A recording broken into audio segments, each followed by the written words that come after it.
कैसे बना हैदराबाद भारत का हिस्सा। 13 सितंबर 1948 को भारत में पहली बार इमरजेंसी जैसी स्थिति बनी। ये 1975 की इंदिरा इमरजेंसी से अलग थी। इस दिन भारत के 36,000 सैनिकों ने हैदराबाद में डेरा डाला। 13 से लेकर 17 सितंबर तक भयानक कत्लेआम हुआ। कहा जाता है कि हजारों लोगों को लाइन में खड़ा करके गोली मार दी गई। आर्मी ने इसे ऑपरेशन पोलो कहा था। कुछ हिस्सों में ये ऑपरेशन कैटरपिलर भी कहा गया। सरदार पटेल ने दुनिया को बताया कि ये पुलिस एक्शन था। देखिए हैदराबाद के भारत में मिलने की कहानी। जिस समय ब्रिटिश भारत छोड़ रहे थे उस समय यहाँ के 562 रजवाड़ों में से सिर्फ 3 को छोड़कर सभी ने भारत में विलय का फैसला किया। ये 3 रजवाड़े थे कश्मीर, जूनागढ़ और हैदराबाद। अंग्रेजों के दिनों में भी हैदराबाद की अपनी सेना, रेल सेवा और डाक तार विभाग हुआ करता था। उस समय आबादी और कुल राष्ट्रीय उत्पाद की दृष्टि से हैदराबाद भारत का सबसे बड़ा राजघराना था। उसका क्षेत्रफल 82,698 वर्ग मील था, जो कि इंग्लैंड और स्कॉटलैंड के कुल क्षेत्रफल से भी अधिक था। हैदराबाद की आबादी का 80% हिंदू लोग थे, जबकि अल्पसंख्यक होते हुए भी मुसलमान प्रशासन और सेना में महत्वपूर्ण पदों पर बने हुए थे।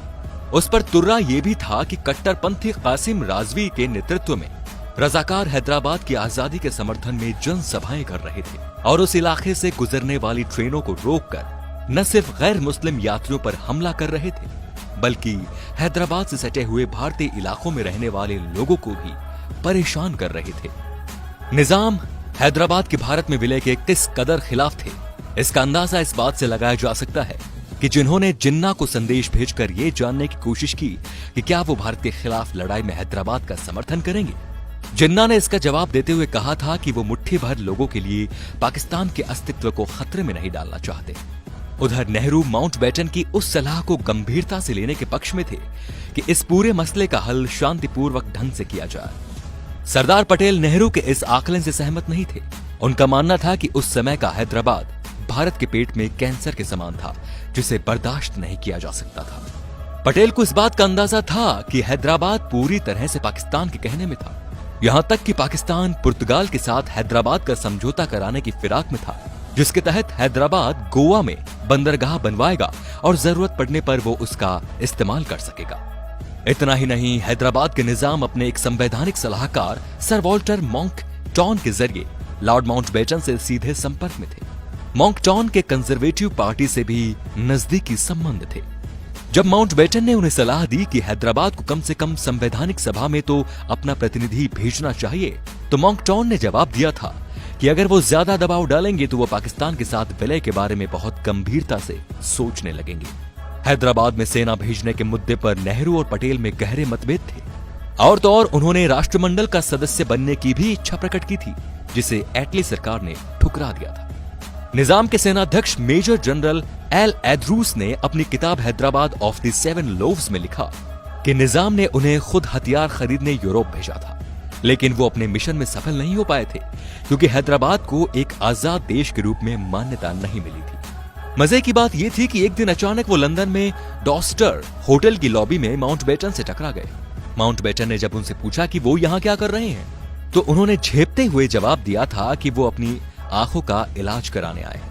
माउंटबेटन ने मुस्कुराते हुए उन्हें आंख मारी, लेकिन इसी बीच लंदन में निजाम के एजेंट जनरल मीर नवाज जंग ने ऑस्ट्रेलियाई हथियार विक्रेता सिडनी कॉटन को हैदराबाद में हथियारों की सप्लाई करने के लिए राजी कर लिया। भारत को जब ये पता चला कि सिडनी कॉटन के जहाज निजाम के लिए हथियार ला रहे हैं, तो उसने इन उड़ानों पर प्रतिबंध लगा दिया।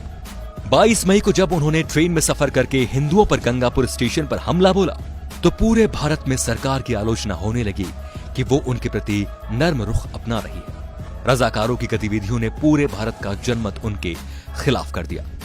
सरदार ने जनरल करियप्पा से पूछा कि अगर हैदराबाद के मसले पर पाकिस्तान की तरफ से कोई सैनिक प्रतिक्रिया आती है, तो क्या वो बिना किसी अतिरिक्त मदद के उन हालात से निपट पाएंगे।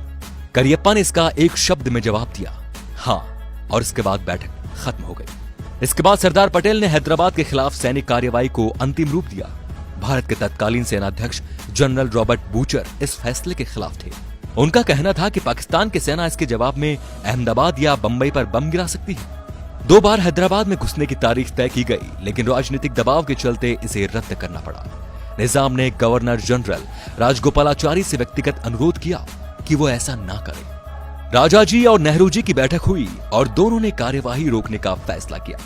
तभी पटेल ने घोषणा की कि भारतीय सेना हैदराबाद में घुस चुकी है और इसे रोकने के लिए अब कुछ नहीं किया जा सकता।